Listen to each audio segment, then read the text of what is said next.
Hello, welcome. I'm Meica, and these are my co-hosts, Jaylene and Genelva, and we are the Money Savvy Sisters.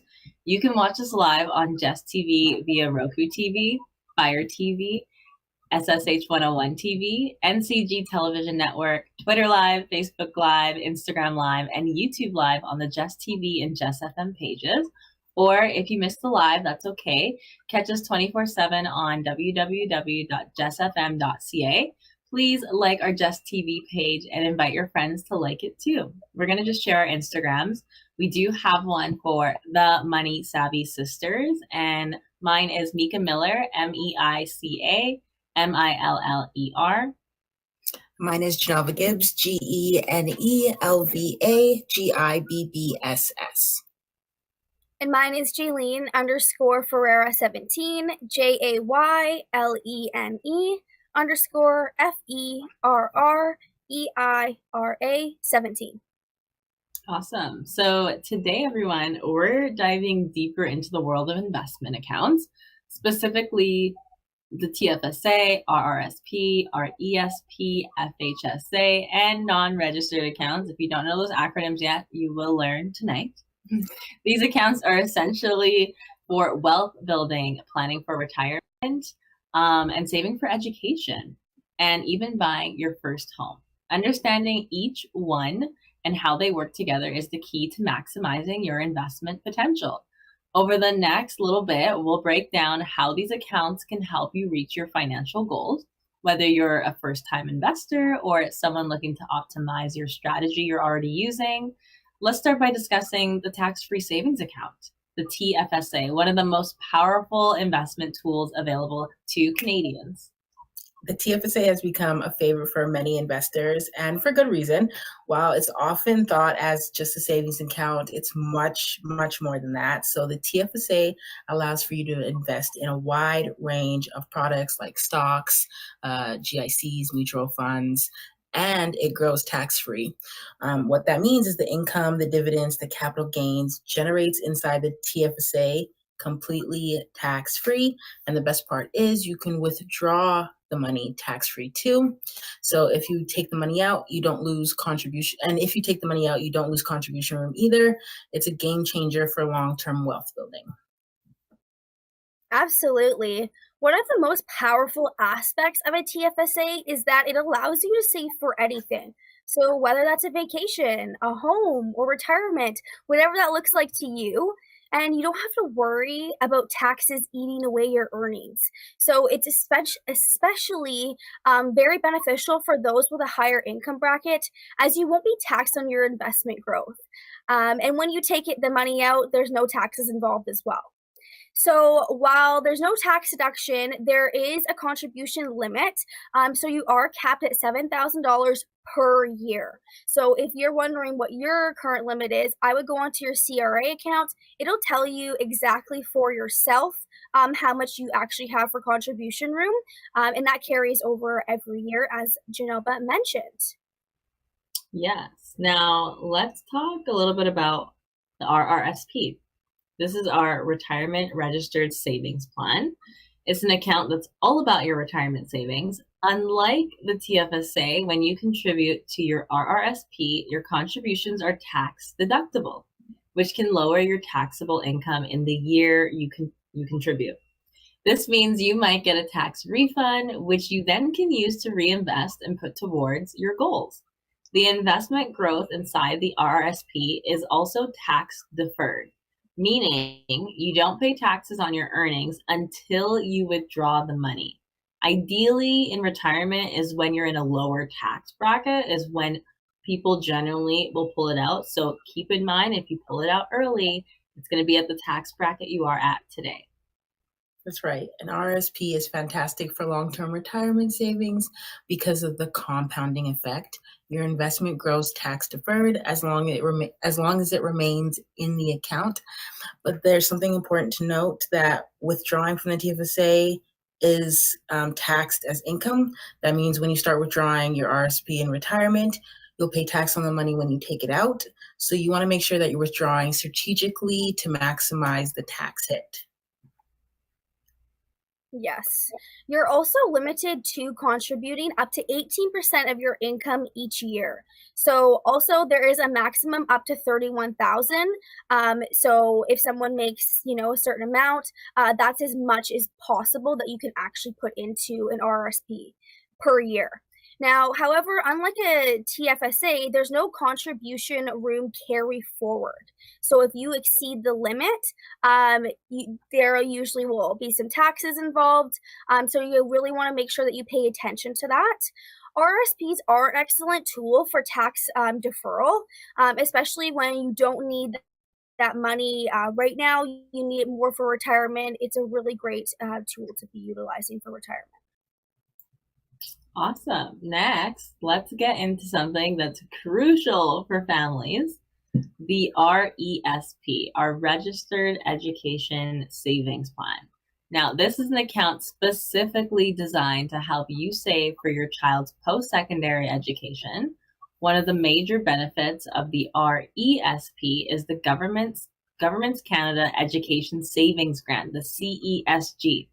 The government matches 20% of your contributions up to $500 per year and a lifetime maximum of $7,200 per child.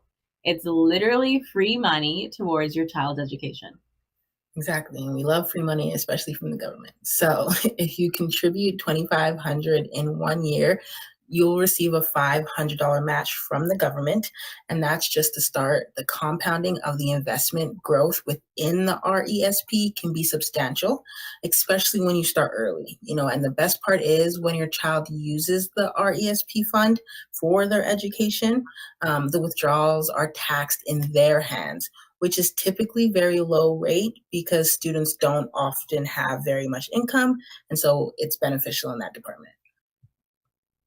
Yes, and the contribution room for an RESP is $50,000 per child, but there's no annual limit. So, however, it's important to understand that your child, if they don't end up actually using the RESPs for education specifically, the government grant portions, they may take it back. There may be taxes involved, but it's really important to know that if your kids don't actually end up using it for an RESP for the education, you can actually transfer that to an RRSP. So there's not a complete loss in that. That's very true. Okay, moving on to our FHSA, which is our first home savings account. It is a brand new account designed for those saving for their first home. It combines the best features of a tax-free savings account and a registered retirement savings plan. So you get a tax deduction on contributions, just like an RSP, and your investment growth is tax-free, just like a TFSA. Plus, you can withdraw the funds tax-free when you use them to purchase your first home. Yeah, this is huge for first-time home buyers. You can contribute up to $8,000 per year with a lifetime contribution limit of $40,000. And the beauty of the FHSA is that, unlike an RESP, you don't have to worry about paying taxes when you withdraw the money to purchase your home. It's designed to make it easier for younger Canadians to save up for a down payment without the hit on taxes. If you don't buy a home, you can actually transfer the funds to an RRSP without penalty. Making this another great option to get started in a home owner planning. So this is a really great tool that you should definitely be utilizing if you are looking to get a home in the future.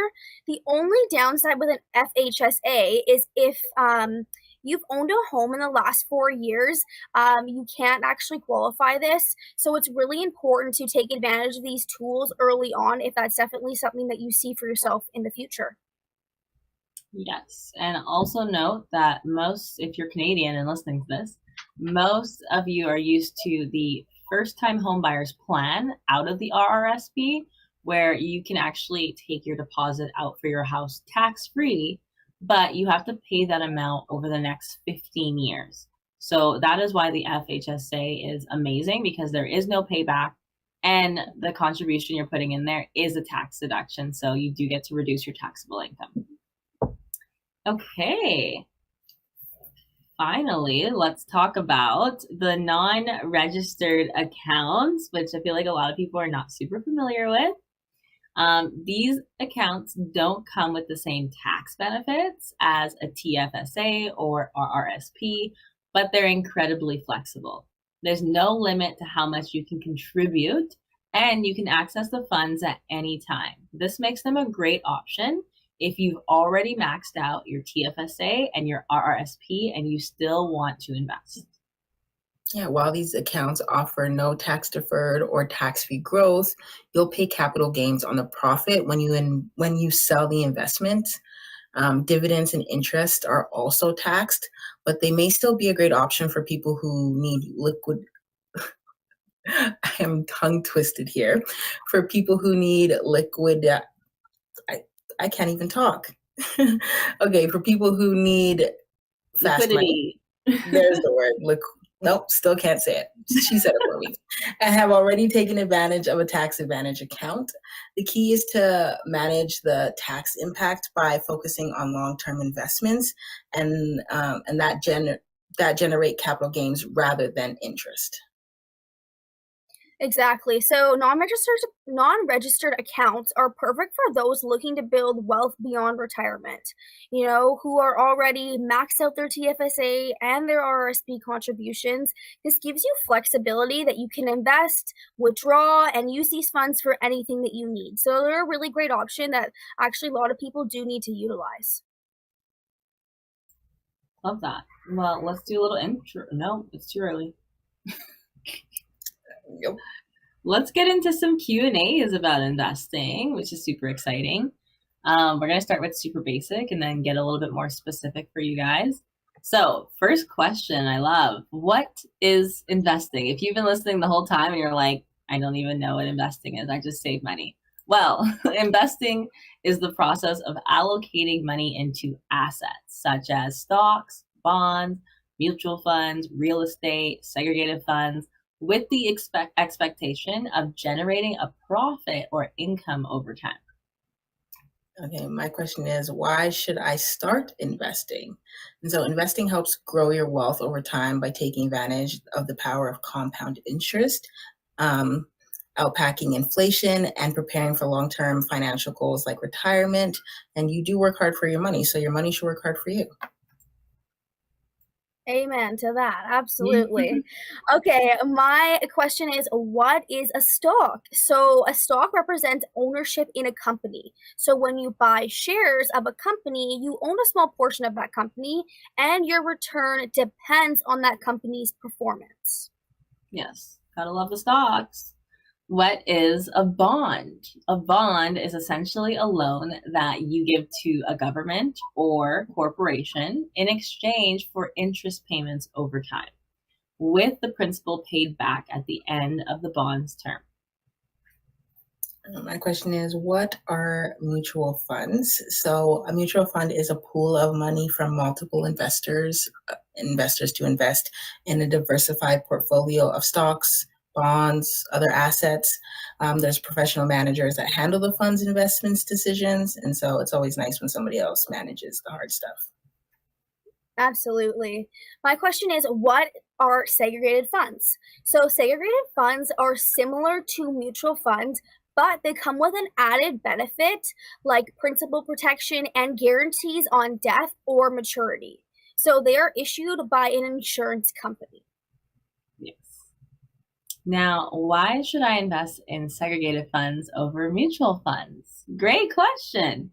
Segregated funds offer guarantees such as principal protection and maturity benefits, like Jaylene just said, while mutual funds typically do not offer these protections, making segregated funds way more suitable for risk-averse investors.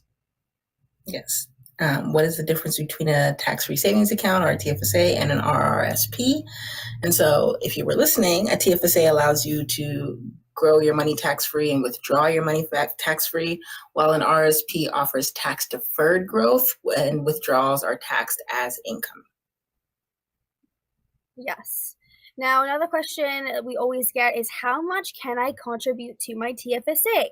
Well, annual contribution limit is $7,000. So that's how much you can do annually, unless you've had it carry forward. Now, everybody is different because we were all born in different years. So you need to go to your CRA account to see exactly what your contribution is, or sit down with a financial professional so they can help you walk you through that process. So like I said, $7,000 per year, but you can have that carry forward from previous years depending on your age. So your contributions and accumulate over time. My question is, can I withdraw from my TFSA at any time? Yes, you can withdraw from your tax-free savings account at any time, and the withdrawals are absolutely tax-free. Additionally, any amount you withdraw gets added back to your contribution room the following year. Awesome. Okay, it's time for a little intro here. Okay, I'm Genelva, and these are my co-hosts, Meica and Jaylene, and we are the Money Savvy Sisters. You can watch us live on Jess TV via Roku TV, Fire TV, SSH 101 TV, NCG Television Network, Twitter Live, Facebook Live, Instagram Live, and YouTube Live on the Jess TV and Jess FM pages. Or you can watch us 24/7 on www.jessfm.ca. Please like the Jess TV page and invite your friends to do so also. And then we'll just take a second to share our Instagram. So mine is Genelva Gibbs. That's GENELVAGIBBSS. Mine is Meica Miller, MEICAMILLER. And mine is Jaylene _Ferreira 17, JAYLENE FERREIRA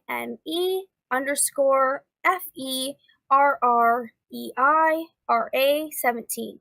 I just want to mention again, we have the Instagram account together called The Money Savvy Sisters. So make sure to follow that as well. Awesome. Wait, where are we with our question? It's my turn. Next. Yes. Yeah. Awesome. What is an RESP? So an RESP is a saving plan for post-secondary education that provides tax-deferred growth along with government contribution, and that is the Canadian Education Savings Grant. Another question we get is, can I use my RESP for anything other than education? No, RESP funds must be used for educational purposes. That's the whole point of them. If they're not used for educational purposes and you do have one, you can transfer those over to an RSP. But like I said, if you're not using that for education, there may be penalties or taxes on that growth portion of the funds, because typically you put in a portion and the government will put in a portion. If you don't end up using that for school, that portion goes away. So just really important to keep in mind that these are really for education, and that you definitely want to make sure that you build that around your future plans. Yeah, the government takes their money back, guys. So only use it for post-secondary. But with that being said, I am just going to put a little tidbit in there. We are financial brokers, and we offer something called a child tax shelter, which we know is better than an RESP. Except for the free money is great. Thanks, government. But the child tax shelter, just to give you guys a little bit of information on that, it is life insurance on your children.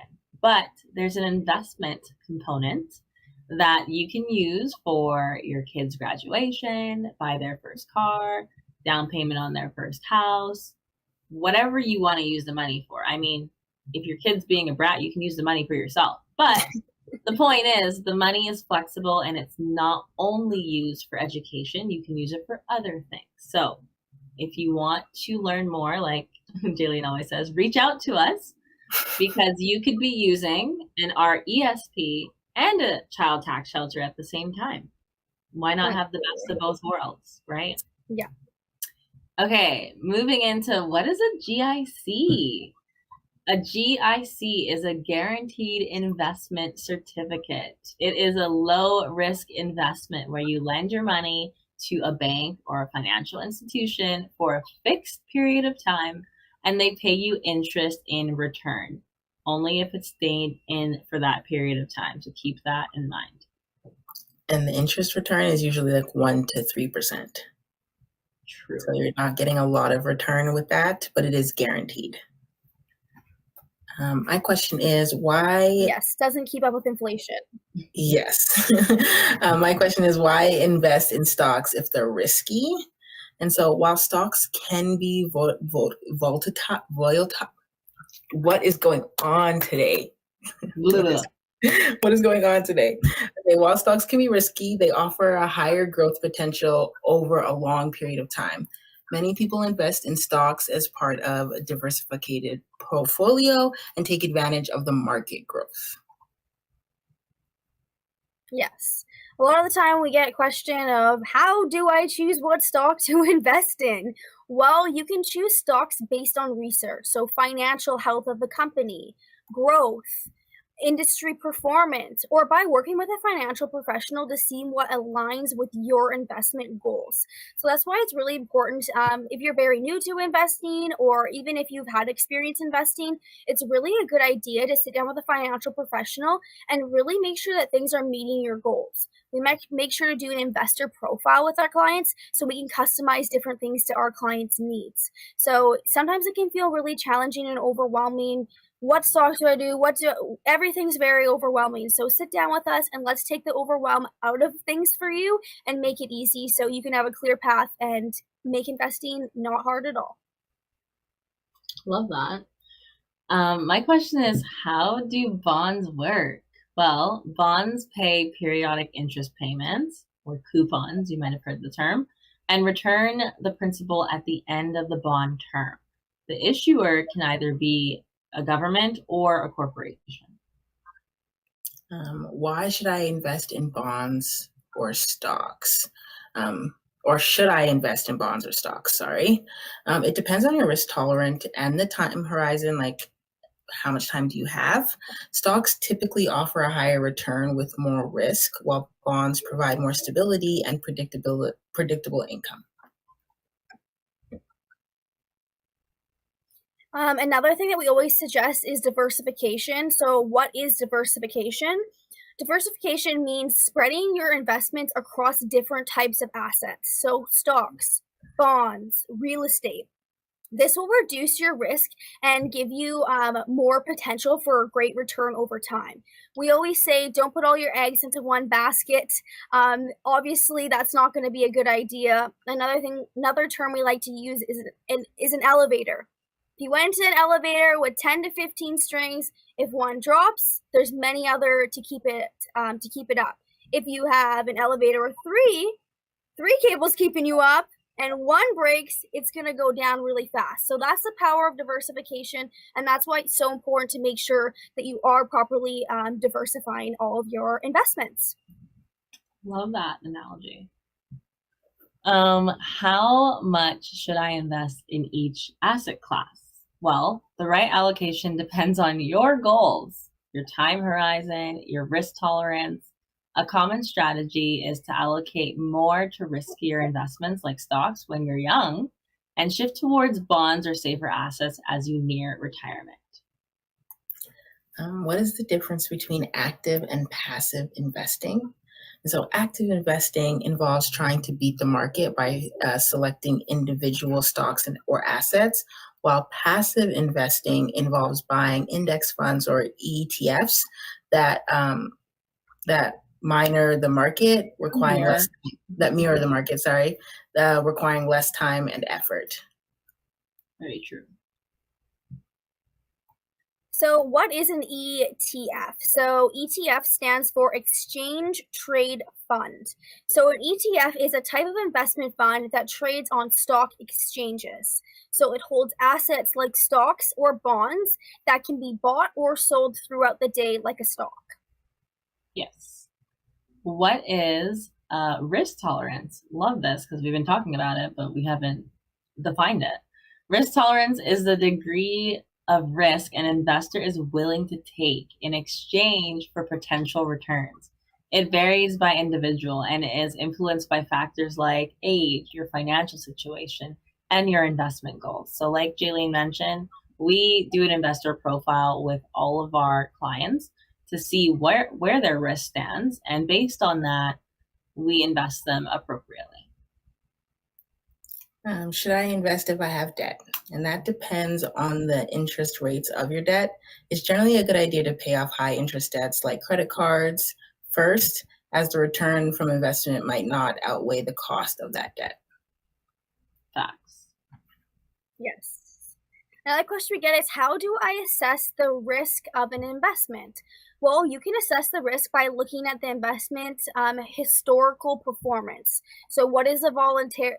I can't say that word either. Volatility. So it's really important to compare, different companies, different stocks and bonds, and see really what meets your needs and what's been successful long term. Really important to see what meets your financial goals and what meets your time horizon.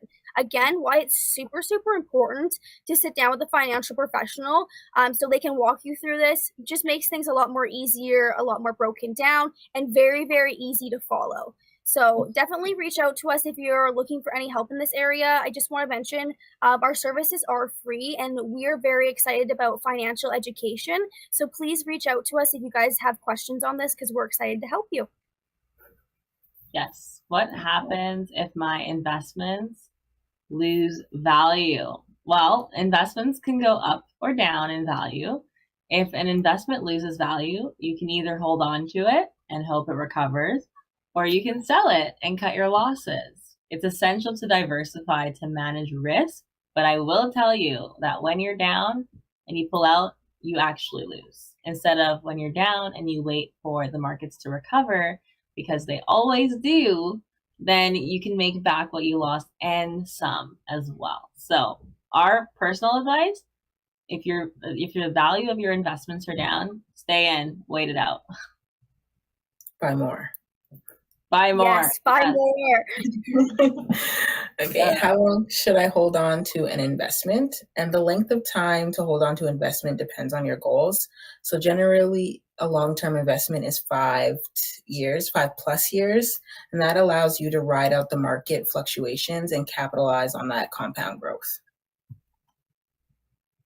So how can I reduce my taxes with investing? Well, you can reduce your taxes by using tax advantage accounts like the TFSA and the RRSP, which we mentioned. In a TFSA, all your investment growth, including interest and dividends and capital gains, is completely tax-free, meaning that you won't pay any tax on your earnings or when you withdraw. So with an RRSP, you get that tax deferral, which is great at the end of the year when it comes to taxes. But anytime you go to withdraw that fund, you're going to be taxed at your marginal tax rate, whichever that is, whatever age you are. So it's very different depending on when you're withdrawing it. So those are definitely some tools that you want to be utilizing and making sure that you know the ins and outs of them, so you don't get a lot of tax when you do take your RRSP out. Love that. And I also just want to say a little note on when the value of your investments are down or low. Like Genelva said, buy more. Think of it as a sale at your favorite store, and everything's on sale, and you just go crazy and buy as many things as possible. Because in investing, when you do that and you buy a bunch of shares at a low price, when the market recovers and all those share prices go up, now you have a crap ton more of shares. And so the value of your investments is actually going to be larger than you not buying more when they're low. Now, coming down just to our last few questions here. How often should I review my investments? Great question. It's recommended to review your investments at least annually, okay? Or whenever your financial situation or goals change. Adjustments may be needed to stay aligned with your risk tolerance and your objectives. What is compound interest? So compound interest is the interest you earn on both the initial investment, also sometimes referred to as the principal, and the accumulated interest from the previous periods. It allows your money to grow faster over time. Rule 72. Mhm. Yes. Another question we get is, can I invest in real estate through my investment accounts? So yes, you can invest in real estate directly through REITs. So that's a real estate investment trust, or your non-registered account that we did mention. That's also an option. Some investment accounts like an RRSP or TFSA also can be used for real estate focused funds. Yes, REITs are very, very common, especially when you're investing in real estate. Okay, now that's a wrap on our deep dive into investment accounts. As you can see, each account has its own set of benefits and purposes. Knowing which one to use and when is a crucial part of building your financial future when it comes to investments. Whether you're saving for retirement, your first home, or your child's education, these accounts can help you meet your goal in a more efficient way. If you're still unsure about what account works best for you, please don't hesitate to reach out to us for some guidance. Our services are free.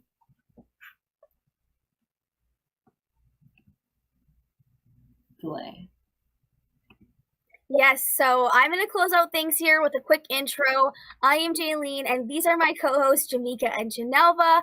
We are the Money Savvy Sisters. You can watch us live here on Jess TV, via Roku TV, Fire TV, SSH 101 TV, NCG Television Network, Twitter Live, Instagram Live, Facebook Live, YouTube Live, on Jess TV and Jess FM pages. Or if you didn't have the chance to watch us live, that's okay. You can watch us 24/7 on www.jessfm.ca. Please like our Jess TV page and invite your friends to like it too. We are going to share our Instagrams really quickly. Mine is Jaylene_Ferreira 17. JAYLENE_FERREIRA 17. I also just wanted to mention that we also have the Money Savvy Sisters Instagram. So exactly how it sounds, the Money Savvy Sisters. Please make sure to follow that as well. And my Instagram is Meica Miller, MEICAMILLER. And mine is Genelva Gibbs, GENELVA GIBBSS. Have a good night, guys. Thanks for tuning in, guys. We hope this information was helpful. Remember, smart investing starts with knowing your options, and we're here to help guide you. Until next time, stay financially savvy.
you.